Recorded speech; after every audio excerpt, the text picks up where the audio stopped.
Hello my dear student. तो आज आप सभी विद्यार्थियों को सनराइज परिवार में बहुत बहुत स्वागत है। आज जो आप लोगों का वीडियो लेकर आए हैं वो साइंस का वीडियो है। तो आप सभी लोग इस वीडियो को लास्ट तक देखें और जो आपको ना बनता है, जो ना समझ में आता है, उसे कमेंट में ज़रूर कमेंट करें। देखते हैं आज का पहला सवाल है, लैक्टेस पाया जाता है।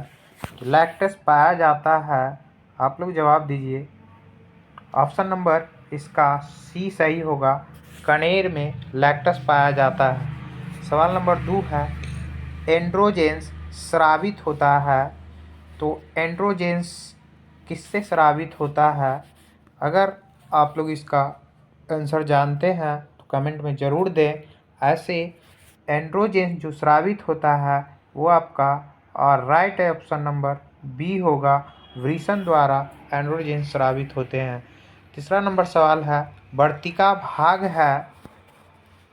ऑप्शन ए में है तंतु का, ऑप्शन बी है जायांग का, ऑप्शन सी है अंडाशय का, ऑप्शन डी है पुंकेसर का। तो आपका सही आंसर होगा वो ऑप्शन नंबर सी, अंडाशय का। चौथा सवाल है, ग्रहणी भाग है। ऑप्शन ए में है मुख गुहा का, ऑप्शन बी में है आमाशय का, ऑप्शन सी है बड़ी आंत का, ऑप्शन डी है छोटी आंत का। तो ग्रहणी जो भाग है आपका ऑप्शन नंबर डी सही हो जाएगा, छोटी आंत का। अगला सवाल है पांचवा नंबर सवाल है, मनुष्य में नासिका छिद्र, लैरिक्स, ट्रैकिया तथा फेफड़ा मिलकर बनता है। वो आपका इसका सही जवाब हो जाएगा ऑप्शन नंबर डी, श्वसन तंत्र। अगला सवाल की ओर बढ़ते हैं। छठा नंबर सवाल है, पादप में जाइलम उत्तरदायी है। जाइलम जो उत्तरदायी होता है, आप लोग इसका जवाब दीजिए। अगर नहीं आ रहा है तो इसका सही जो जवाब होगा, जल संवहन के लिए जाइलम, और जो फ्लोएम उत्तक होता है भोजन संवहन के लिए फ्लोएम उत्तक पादप में उत्तरदायी होता है।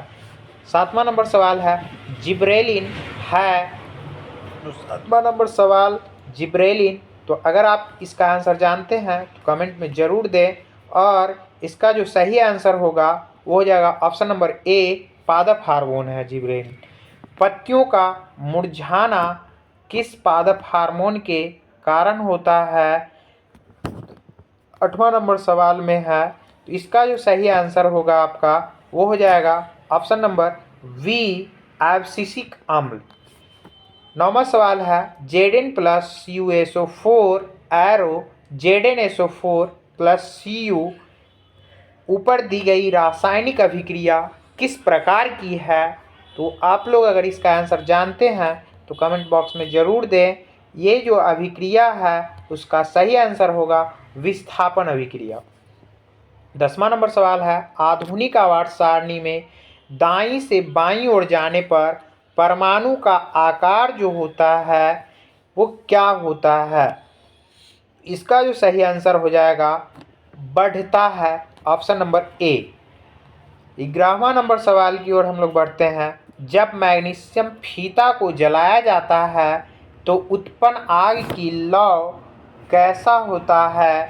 तो वो जो इस सवाल का सही आंसर होगा ऑप्शन नंबर सी, चमकीला उजला। अगले सवाल की ओर बढ़ते हैं। सवाल नंबर 12 है, एथेन का आणविक सूत्र C2H6 है, इनमें है। तो इसका जो सही आंसर होगा 7 सहसंयोजक बंधन, यानी ऑप्शन नंबर सी इसका सही हो जाएगा। 13 नंबर सवाल की ओर बढ़ते हैं। शल्य चिकित्सा में टूटी हड्डियों को जोड़ने के लिए प्रयुक्त होने वाला रासायनिक पदार्थ कौन सा है? तो वो आपका इस सवाल का सही आंसर होगा option number B, plaster of Paris. 14 नंबर सवाल की ओर बढ़ते हैं। निम्नांकित में कौन सहसंयोजक यौगिक है? तो इसका जो सही जवाब होगा ऑप्शन नंबर सी, जो कि CH4, इसको मीथेन भी बोला जाता है। अगले सवाल की ओर बढ़ते हैं। अमोनियम क्लोराइड का जलीय विलयन होता है। तो अमोनियम क्लोराइड का जो जलीय विलयन होता है, अगर आप लोग जानते हैं तो इसका जवाब कमेंट में दें। इसका राइट आंसर हो जाएगा ऑप्शन नंबर बी, अम्लीय होता है। अगले सवाल की ओर बढ़ते हैं। निम्नलिखित में कौन विद्युत का सुचालक होता है? और ये सवाल कई बार पूछ चुका है, पिछले वर्षों से रिपीटेड सवाल है, तो इसको ज़रा ध्यान से देखें और इसका अगर आप जवाब देते हैं कमेंट में, क्योंकि ये सवाल बहुत बार पूछ चुका है। इसका जो सही जवाब होगा ऑप्शन नंबर डी, यानी ग्रेफाइट। 17 नंबर सवाल है। फोकस दूरी 20 सेंटीमीटर के अवतल दर्पण की वक्रता त्रिज्या क्या होगी? तो इसका आप लोग जानते हैं जैसा कि जो फोकस जो दूरी और वक्रता त्रिज्या का जो संबंध होता है वो होता है दुगना और आधा का। मतलब कि कह सकते हैं कि जो फोकस दूरी का वक्रता त्रिज्या दुगना होता है या वक्रता त्रिज्या की फोकस दूरी आधी होती है, तो 20 सेंटीमीटर अगर फोकस दूरी है तो वक्रता त्रिज्या जो होगी वो हो जाएगी 40 सेंटीमीटर। ऑप्शन नंबर सी सही होगा। 18 नंबर सवाल की ओर बढ़ते हैं। कांच की एक समांतर पट्टिका पर सफेद किरण तिरछी आपतित होती है। निम्नांकित में कौन प्रथम अपवर्तन के साथ घटित होगा? अगर आप जानते हैं इसका आंसर तो जरूर कमेंट में करें।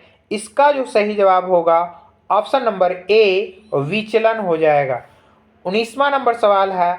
घरेलू विद्युत परिपथ में उदासीन तार का रंग होता है। तो जो घरेलू विद्युत परिपथ में उदासीन तार होता है उसका रंग होता है काला, यानी ऑप्शन नंबर सी इसका सही जवाब हो जाएगा। आगे बढ़ते हैं 20वां नंबर सवाल की ओर। किस युक्ति में विभक्त वलय दिक् परिवर्तक का कार्य करता है? तो इसका जो सही जवाब हो जाएगा आपका ऑप्शन नंबर ए, विद्युत मोटर।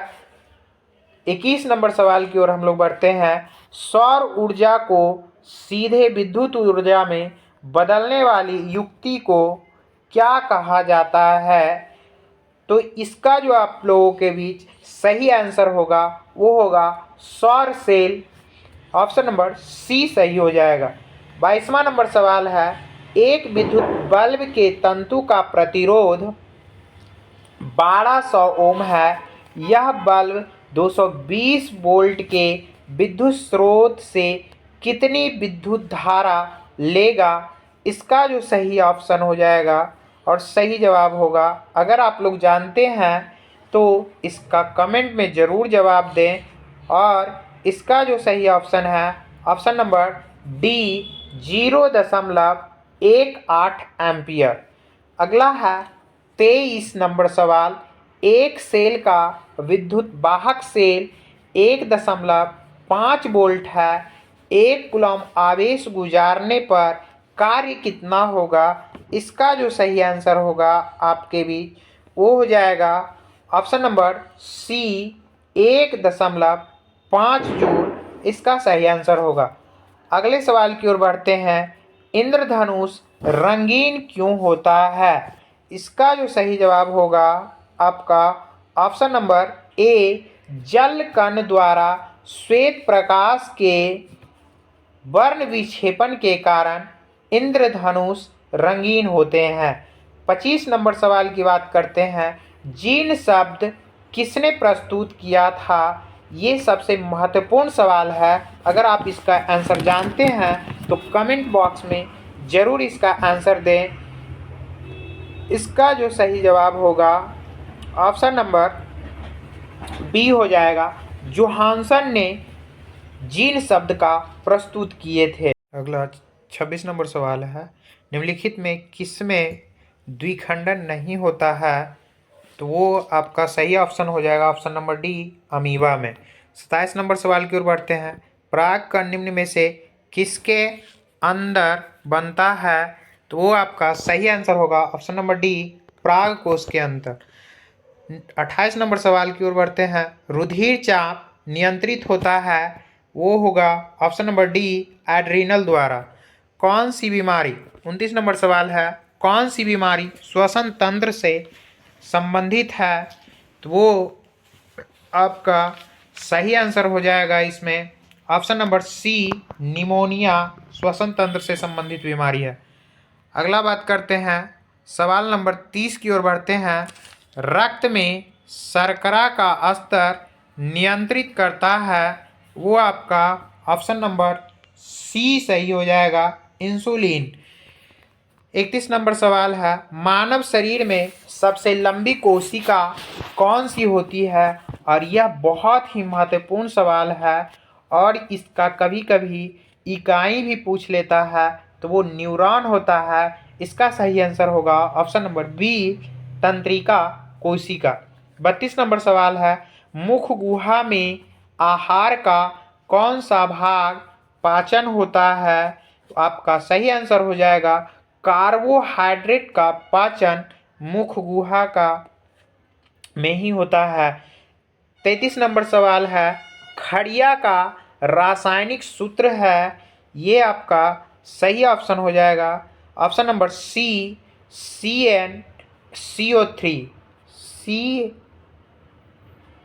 आगे बात करते हैं 34 नंबर सवाल की ओर। निम्नांकित में कौन सी धातु सर्वाधिक तन्य है, तो इसका जो आपका सही आंसर होगा वो ऑप्शन नंबर ए, सोना सबसे अधिक तन्य होता है।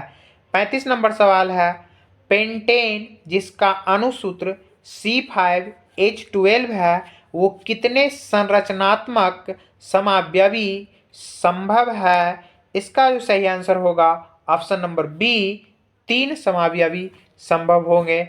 अगले सवाल की ओर बढ़ते हैं, ऑप्शन नंबर 36 नंबर सवाल की ओर। अभिक्रियाशील समूह डबल बॉन्ड CO को क्या कहते हैं, इसका जो सही ऑप्शन हो जाएगा वो होगा ऑप्शन नंबर डी, कार्बोनिल समूह, जो कि कीटोन भी इसको कहा जाता है। अगला सवाल है 37 नंबर, कोई धातु ऑक्सीजन के साथ अभिक्रिया कर उच्च गलनांक वाले यौगिक बनाता है, यह यौगिक जल में विलेय है, वह तत्व निम्नांकित तत्वों में कौन हो सकता है, इसका जो सही आंसर होगा ऑप्शन नंबर सी, इसका सही आंसर हो जाएगा कैल्शियम। 38 नंबर सवाल की ओर बढ़ते हैं। मालाचाइट किस धातु का अयस्क है, इसका जो सही आंसर होगा आपका ऑप्शन नंबर बी, कॉपर का। अगला सवाल की ओर बढ़ते हैं।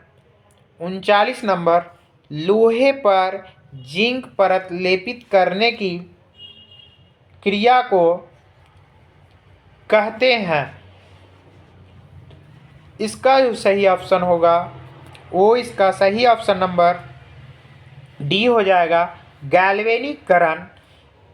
40 नंबर सवाल की ओर बढ़ते हैं। सिरका में निम्न में कौन सा अम्ल पाया जाता है, सिरका जो कि खट्टा है उसमें जो अम्ल पाया जाने वाला होगा, इसका सही जवाब हो जाएगा ऑप्शन नंबर ए, एसिटिक अम्ल। 41 नंबर सवाल की ओर बढ़ते हैं।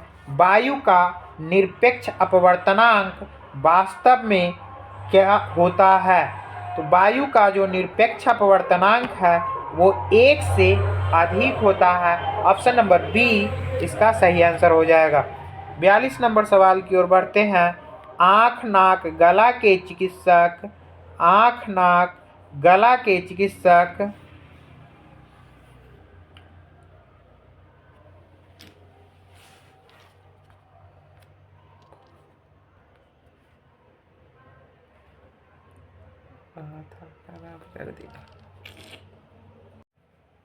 आँख नाक गला के चिकित्सक द्वारा उपयोग में लाया जाने वाला दर्पण है, वो है आपका, इसका जो सही आंसर होगा ऑप्शन नंबर बी, जो कि अवतल दर्पण है। 43 नंबर सवाल की ओर बढ़ते हैं। बिल्डिंग में किस गैस का उपयोग होता है? इसका जो सही जवाब हो जाएगा ऑप्शन नंबर वी, एथाइन का उपयोग किया जाता है। 44 नंबर सवाल है, एल्कीन का सामान्य सूत्र है। तो मैंने एल्कीन, एल्काइन, एल्काइल और एल्केन का वीडियो शॉर्ट में डाल रखा है, वहाँ से आप इसका आंसर जान सकते हैं। ऐसे अगर बात किया जाए तो इसका चारों ऑप्शन का चर्चा कर देते हैं। पहला है CnH2n+2 जो कि एल्केन का है। बी नंबर में है CnH2n-2 जो कि एल्काइन का है। और सी में है आपका ऑप्शन नंबर सी का CnH2n जो सही आंसर है, एल्कीन का है। और डी ऑप्शन में वो जो फॉर्मूला है वो कह सकते हैं गलत दिया हुआ है, वो ना तो एल्कीन का है, ना एल्काइल, ना एल्काइन का, वो रॉन्ग है। 45 नंबर सवाल की ओर बढ़ते हैं। निम्न में से कौन सा स्वच्छ ऊर्जा स्रोत है? इसका जो सही आंसर हो जाएगा आपका ऑप्शन नंबर सी, प्राकृतिक गैस। 46 नंबर सवाल है, हमारा शरीर किस पीएच परास के बीच कार्य करता है? इसका जो आपका सही आंसर होगा ऑप्शन नंबर डी, 7.0 से 7.8। 47 नंबर सवाल की ओर बढ़ते हैं। ग्लूकोज का रासायनिक सूत्र निम्न में से कौन होता है? और ये कई बार पूछ दिया है। C6H12O6 यानी ऑप्शन नंबर सी इसका सही आंसर हो जाएगा। अगले सवाल की ओर बढ़ते हैं। सोडियम की परमाणु संख्या, पिछला वीडियो में भी मैंने बताया है कि सोडियम के परमाणु संख्या जो होता है वो 11 होता है। ऑप्शन नंबर सी इसका सही आंसर हो जाएगा। 49 नंबर सवाल की ओर बढ़ते हैं। निम्नलिखित में नर युग्मक कौन है? तो नर युग्मक की बात बोला है तो यहाँ नर युग्मक ऑप्शन नंबर बी सही हो जाएगा, शुक्राणु। मादा युग्मक है अंडाणु। 50 नंबर सवाल की ओर बढ़ते हैं। परजीवी पौधों का एक उदाहरण है। परजीवी पौधे का जो उदाहरण है वो ऑप्शन नंबर सी होगा, अम्रबेल। आप लोग देखे होंगे पीला पीला जैसा रस्सी यानी धागे के समान रहता है।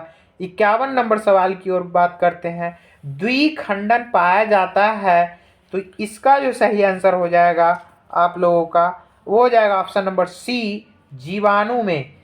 आगे बात करते हैं। 52 नंबर सवाल की ओर बढ़ते हैं। अग्नाशय में कौन सा हार्मोन स्रावित होता है? तो अग्नाशय में जो स्रावित होता है इसका सही ऑप्शन हो जाएगा वो हो जाएगा option number D, insulin. 53 number सवाल की ओर बढ़ते हैं। निम्नलिखित में से कौन रक्त का थक्का जमाने के लिए या जमने के लिए उत्तरदायी होता है? तो इसका जो सही ऑप्शन हो जाएगा वो ऑप्शन नंबर ए, रक्त बिंबाणु। 54 नंबर सवाल है, सजीव जीवधारियों द्वारा किस प्रकार की नाइट्रोजनी पदार्थ का उत्सर्जन होता है?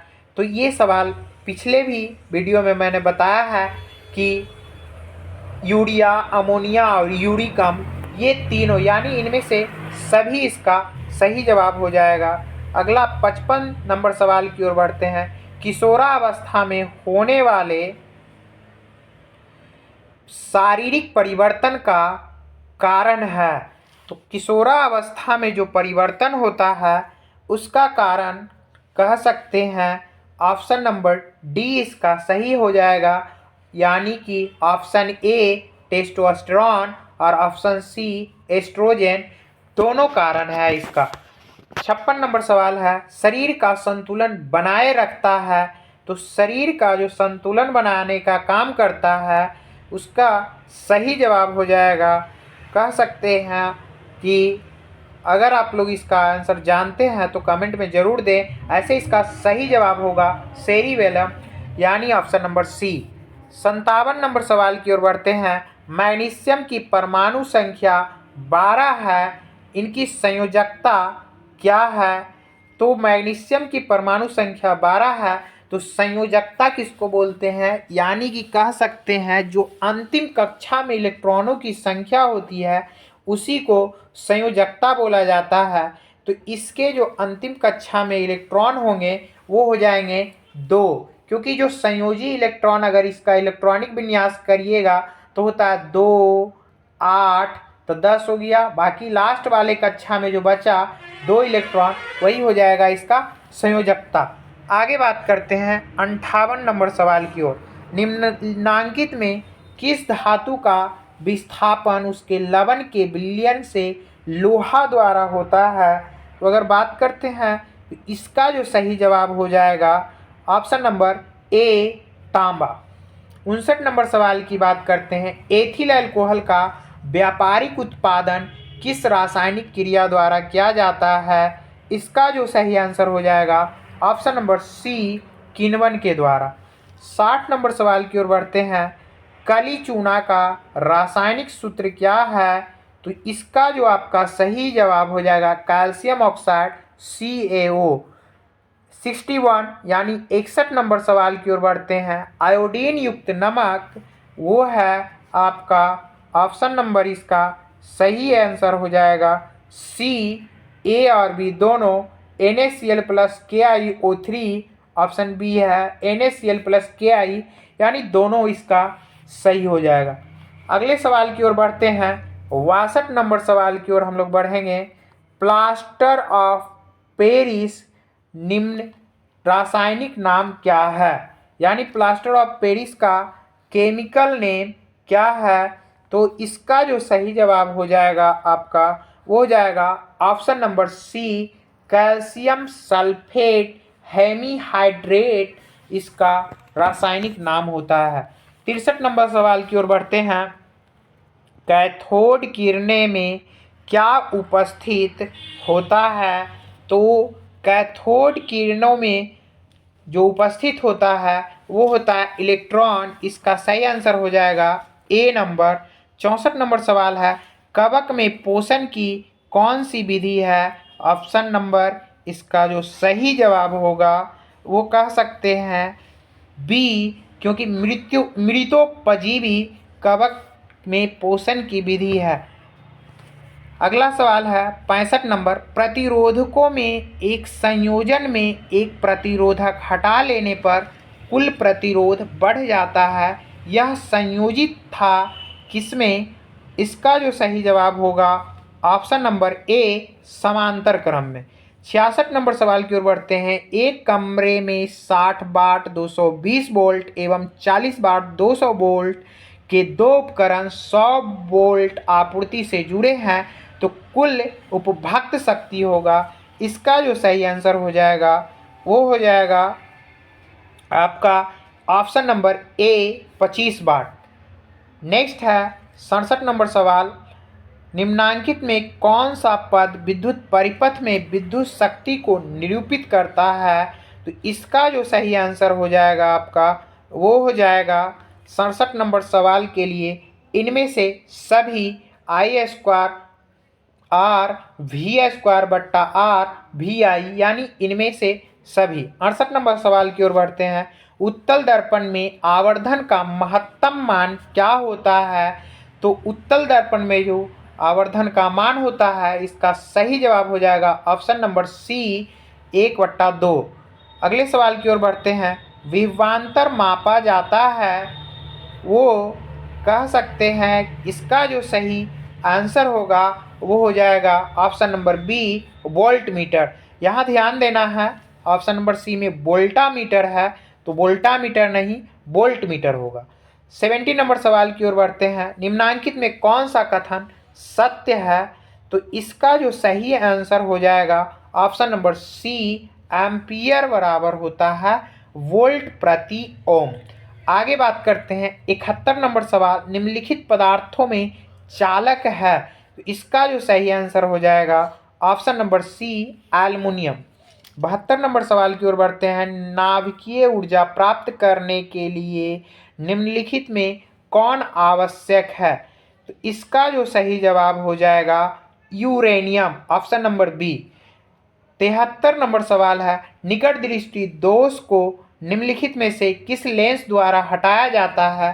तो पिछले वीडियो में भी मैंने बताया था कि 2, 3 3-2 का, यानी कि फॉर्मूला याद रखना है कि जो 2 अक्षर का दूरदृष्टि होगा वो 3 अक्षर का यानी कि उत्तल दर्पण द्वारा ठीक होगा, और निकट दृष्टि दोष होगा वो अवतल लेंस द्वारा ठीक होगा। कह सकते हैं कि इसका जो सही जवाब हो जाएगा ऑप्शन नंबर सी, अवतल। 74 नंबर सवाल की ओर बढ़ते हैं। नेत्र में प्रवेश करने वाली प्रकाश किरणों का अधिकांश अपवर्तन होता है, तो इसका जो सही आंसर होगा आपका ऑप्शन नंबर सी, दृष्टि पटल के बाहरी पृष्ठ पर। 75 नंबर सवाल है, निम्नलिखित में से कौन लेंस क्षमता का मात्रक है? आप लोग इसका आंसर कमेंट में जरूर दें, क्योंकि पिछला वीडियो में मैंने बताया है। तो लेंस क्षमता का जो मात्रक होता है, सही आंसर हो जाएगा ऑप्शन नंबर ए, डायोप्टर। 76 नंबर सवाल है, मानव नेत्र में किस प्रकार का लेंस पाया जाता है? तो ऑप्शन नंबर इसका सही हो जाएगा वो ऑप्शन नंबर ए, उत्तल। 77 नंबर सवाल की बात करते हैं, हजामत के लिए किस दर्पण का उपयोग करते हैं? तो ये अवतल दर्पण का इस्तेमाल करते हैं, ऑप्शन नंबर ए सही हो जाएगा। 78 नंबर सवाल की ओर बढ़ते हैं, किसी वस्तु का अवतल दर्पण द्वारा बना प्रतिबिंब आभासी, सीधा तथा वस्तु से बड़ा पाया गया, तो वस्तु की स्थिति कहाँ होनी चाहिए? ये बहुत महत्वपूर्ण प्रश्न है, आप लोग इसका आंसर दीजिए। इसका जो सही आंसर होगा वो हो जाएगा दर्पण के ध्रुव तथा मुख्य फोकस के बीच, यानी ऑप्शन नंबर डी। 79 की ओर बढ़ते हैं, तो प्रकाश की किरण को मोड़ने की क्षमता को कहते क्या है? तो वो जो आपका हो जाएगा ऑप्शन नंबर ए, लेंस की क्षमता। 80 नंबर सवाल की ओर बढ़ते हैं, अवतल लेंस द्वारा प्राप्त प्रतिबिंब होता है छोटा, सीधा और आभासी।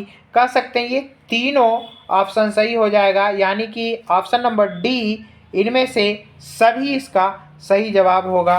तो आप लोग इस वीडियो को शुरू से अंत तक जरूर देखें, ताकि आने वाले 2025 बोर्ड एग्ज़ाम के लिए आप लोगों का बहुत बहुत महत्वपूर्ण सवाल एग्ज़ाम में छूट ना सके, ताकि एग्ज़ाम में आपका मार्क्स में कमी ना हो, अधिक से अधिक मार्क्स उठाएं। थैंक यू, धन्यवाद, wish you all the best.